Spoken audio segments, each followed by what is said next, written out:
An environmental assessment has been prepared for the proposed Shivwits Plateau Landscape Restoration Project.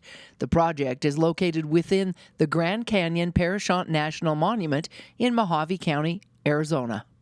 The project area is about 80 miles south of St. George, north of the rim of the Grand Canyon.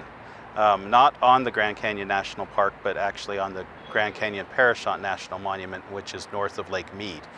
And so we're right up against the Mojave Desert to the west of the project area. On the Shivwits Plateau is more Colorado Plateau vegetation.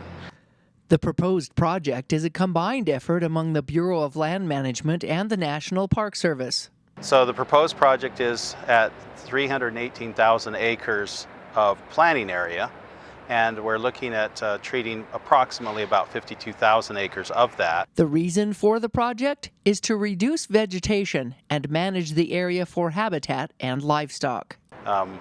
Working to restore the landscape as vegetation has grown over the years and become more decadent or dying in some places, and other places growing into vegetation that we want to reinvigorate for wildlife purposes, also to help reduce fuels in the area, and to help help create forage for livestock operations too.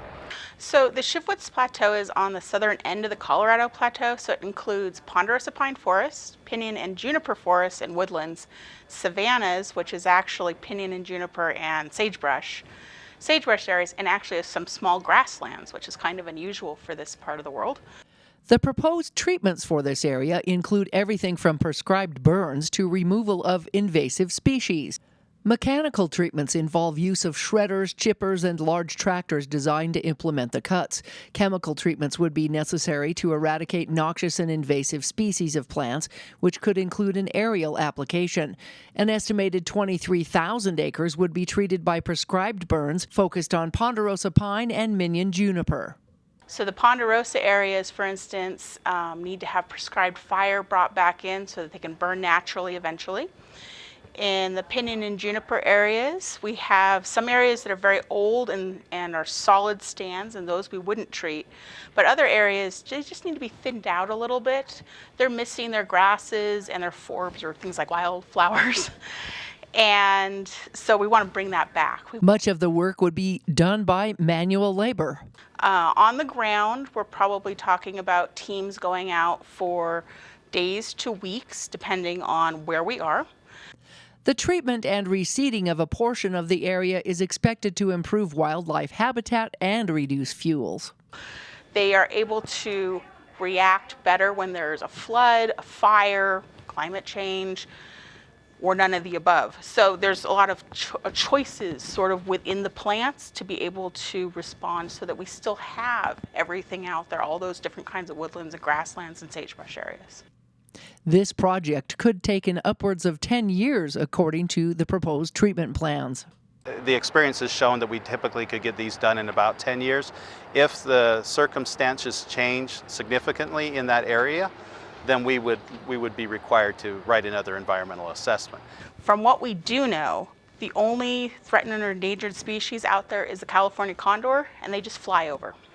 And we actually have part of our proposed action in the environmental assessment to avoid causing any harm. The cost of the project is yet to be determined. Impacts to recreational activities in the area during the project would be minor while treatments are occurring. We put out a press release. We would make certain our websites tell everyone what's going on, and we would also have signs. Under the Antiquities Act, objects identified in the presidential proclamation that established the national monument must be protected.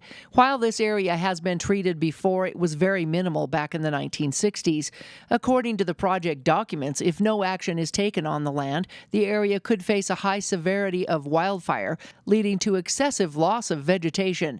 Currently, livestock are permitted to graze and feed off the land in many areas. The public has until July 3rd to comment on the proposed treatment plan. So after the public comment period is over, we'll take the public comments and address those, and also write a decision and make a final decision at that time and issue it out to the public, roughly slated for sometime this summer.